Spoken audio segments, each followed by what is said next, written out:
Welcome to Rudra cooking. நம்ம சேனலில் இப்போ ஆந்திரா பருப்பு பொடி எப்படி செய்யறதுன்னு நம்ம பார்க்க போகிறோம். இந்த ஆந்திரா பருப்பு பொடி ரொம்ப வாசனையாக இருக்கும். நம்ம சாம்பாரோ ரசமோ எதுவுமே வைக்கலைன்னா அன்றைக்கி இந்த சுட சுட சாதம் அடித்து அதில் இந்த பருப்பொடியை போட்டு சேர்த்து சாப்பிட்டா அவ்வளோ சுவையாக இருக்கும். அந்த ஆந்திரா பருப்பொடி தான் எப்படி செய்யறதுன்னு நம்ம பார்க்க போகிறோம். அது வீடியோக்குள்ளே போகிறதுக்கு முன்னாடி நம்ம சேனலை இது வரைக்கும் நீங்கள் சப்ஸ்கிரைப் பண்ணலைன்னா இப்போ சப்ஸ்கிரைப் பண்ணிவிடுங்க. நம்ம ஆந்திரா பொடி எப்படி செய்யறதுன்னு பார்க்கலாம். வீடியோக்குள்ளே போகலாம் வாங்க. இந்த ஆந்திரா பருப்பு பொடி செய்யறதுக்கு நான் முதல்ல 20 கிராம் சீரகம் எடுத்திருக்கேன், 20 கிராம் மிளகு எடுத்திருக்கேன், 1/4 கிலோ பாசிப்பருப்பு எடுத்திருக்கேன், 300 கிராம் வறுகடலை எடுத்திருக்கேன், 1/2 கிலோ துவரம்பருப்பு எடுத்திருக்கேன், 50 கிராம் காஞ்ச மிளகாய், ஒரு 10 காஷ்மீர் சில்லி, 50 கிராம் பூண்டு, வாசனைக்கு கொஞ்சம் கருவேப்பிலை, கொஞ்சம் பெருங்காயத்தூள். இதை வச்சு தான் நம்ம இப்போ ஆந்திரா பருப்பொடி செய்ய போகிறோம். இப்போ பொடி செய்ய ஆரம்பிச்சிடலாம்.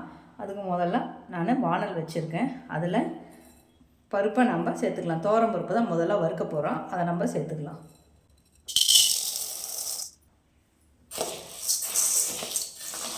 இதை நல்லா வாசனை வர வரைக்கும் வறுத்துக்கணும். இதை வறுக்கும் போதே நல்லா வாசனையாக இருக்கும். இப்போ அது வரைக்கும் நம்ம இதை வறுத்துக்கலாம். துவரம்பருப்பு நல்லா வறுப்பட்டுடுச்சு, சும்மா கம்மன்னு வாசனை வருது. இப்போ இதை நம்ம ஒரு பாத்திரத்தில் எடுத்துக்கலாம். இப்போ இந்த பாத்திரத்தில் சேர்த்துக்கிட்டோம். அதே மாதிரி இருக்கிற எல்லா பொருளையுமே இதே மாதிரி வறுத்து நம்ம இதில் எடுத்துக்கலாம். இப்போ பாசிப்பருப்பு அதே மாதிரி வறுத்துக்கணும். இதுவும் வறுக்கும்போதே நல்லா வாசனை வரும். இதையும் அதே மாதிரி வறுத்து எடுத்துக்கலாம். பாசிப்பயிறு நல்லா வறுபட்டுடுச்சு, அதோடு நம்ம சேர்த்துக்கலாம். அடுத்து வறுகடலையே வறுத்துக்கலாம். இதையும் ஒரு வாட்டி வறுத்தா தான் நல்லா வாசனையாக இருக்கும், நல்லா அரைப்படும்.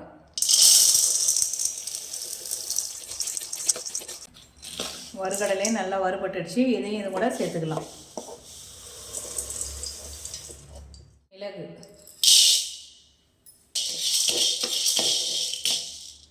சீரகம், காஞ்ச மிளகாய், காஷ்மீர் சில்லி, இது எல்லாம் சேர்த்து ஒன்றா வறுத்து எடுத்துக்கலாம். அடுத்து பூண்டு, இது கொஞ்சம் சூடாகிற வரைக்கும் கொஞ்சம் வறுக்கணும்.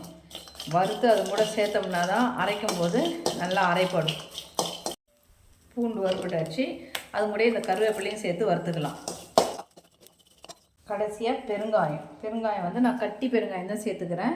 இதை கொஞ்சம் சின்னதாக இடித்து வச்சுருக்கேன், அதை இது கூட சேர்த்து வறுத்துக்கலாம்.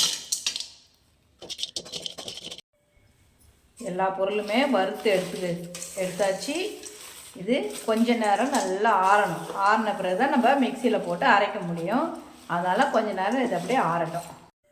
நம்ம வறுத்து வச்ச பொருளெல்லாம் ஆறிச்சு. இப்போ நான் கொஞ்சம் மிக்சி ஜாரில் எடுத்திருக்கேன். இருக்கிறத கொஞ்சம் கொஞ்சமாக தான் போட்டு அரைக்க முடியும், அதனால் நான் கொஞ்சம் இப்போ எடுத்துருக்கேன். இதை நம்ம மிக்சியில் அரைச்சிக்கலாம். இப்போ அரைச்சாச்சுங்க. இதே மாதிரி இருக்கிறது எல்லாமே அரைச்சி நம்ம எடுத்துக்கலாம். கமன்னு ஆந்திரா பருப்பு பொடி ரெடி ஆயிடுச்சுங்க.